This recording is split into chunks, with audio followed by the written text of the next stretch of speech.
இங்கே ஸோ பார்த்தீங்கன்னா என்னோடய பேர் வந்து சௌந்தர்யா. நான் வந்து தமிழ் பொண்ணு தான். இப்போ இங்கே கேரளாவில் கல்யாணம் பண்ணி தான் இங்கே வந்து செட்டில் ஆகிருக்கேன். ஸோ எனக்கு பார்த்தீங்கன்னா 2 பசங்க. அதுக்கப்புறம் பார்த்தீங்கன்னா இந்த யூடியூப்பில் வந்து எது சம்மந்தப்பட்டு வீடியோ போட போகிறேன்னா ஸோ நிறைய நம்ம ஹேர் டிப்ஸு, அதுக்கப்புறம் வந்து பசங்களுக்கு வந்து என்னென்ன சாப்பிட்டா வெயிட் இன்க்ரீஸ் ஆகும் அது, அதுக்கப்புறம் வந்து பார்த்திங்கன்னா வீட்டிலே வந்து எப்படி வந்து சோப்பு பொடி தயாரிக்கிறது, சர்ப்பு சொல்லுவாங்கள்ல அது, அதுக்கப்புறம் வந்து சோப்பு தயாரிக்கிறது, அப்புறம் வந்து இந்த முடி கொட்டாமல் இருக்கிறதுக்கு என்ன பண்ணணும், ஸோ முடி கொட்டுச்சுன்னா அதுக்கு என்ன பண்ணணும்னு சொல்லிட்டு அதேமாரி டிப்ஸ் அதேமாரி இதுவெல்லாம் இந்த வீடியோவில் பண்ணலான்ட்டு இருக்கேன். ஸோ அதேமாரி இதுவெல்லாம் பண்ணிகிட்ருக்கலாம். அதை சம்மந்தப்பட்டமாக தான் இந்த வீடியோ இருக்க போது. ஸோ எனக்கு வந்து இந்த சேனலை கொஞ்சம் சப்போர்ட் பண்ணுங்கள். அதுக்கப்புறம் எனக்கு வந்து 2000க்கு மேலே உறவுகள் கிடச்சிருக்காங்க. அவங்களுக்கு எல்லாருக்குமே நன்றி.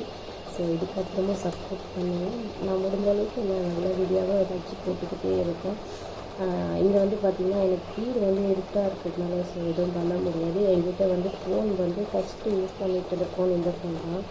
இதில் வந்து கேமரா சரியில்லை. இப்போ புதிதாக ஒரு ஃபோன் வாங்கியிருக்கேன். ஸோ அந்த ஃபோனில் தான் ஓரளவுக்கு இது பண்ணலான்னு தெரியுது.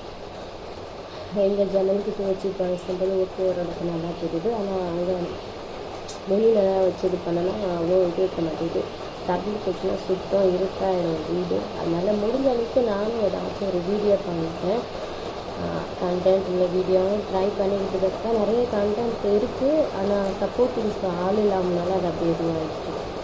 உங்களுக்கு ஏதாச்சும் ஒரு கண்டென்ட் வீடியோ தெரிஞ்சாலும் நீங்கள் சொல்லலாம். அப்புறம் சேலஞ்ச் வீடியோ உங்களுக்கு ஏதாச்சும் எது செய்யணும்னு சொன்னால் கூட செய்கிறேன். அதுக்கப்புறம் உங்களுக்கு ஏதாச்சும் தெரிஞ்சால் கூட எனக்கு சொல்லுங்கள். அப்புறம் அதான் எனக்கு அவ்வளோ பேசவே தெரியாது. நான் இப்போ தான் கொஞ்சமாக கற்றுக்கிட்டு வந்துட்டுருக்கேன் பேசுகிறதுக்கு. அப்புறம் அவ்வளோதான். ஓகே, இந்த வீடியோட முடிச்சுக்கிறேன். இந்த வீடியோ உங்களுக்கு பிடிச்சிருந்துச்சுன்னா சப்ஸ்கிரைப் பண்ணுங்கள், லைக் பண்ணுங்கள், ஷேர் பண்ணுங்கள். இன்னும் நல்லா தான்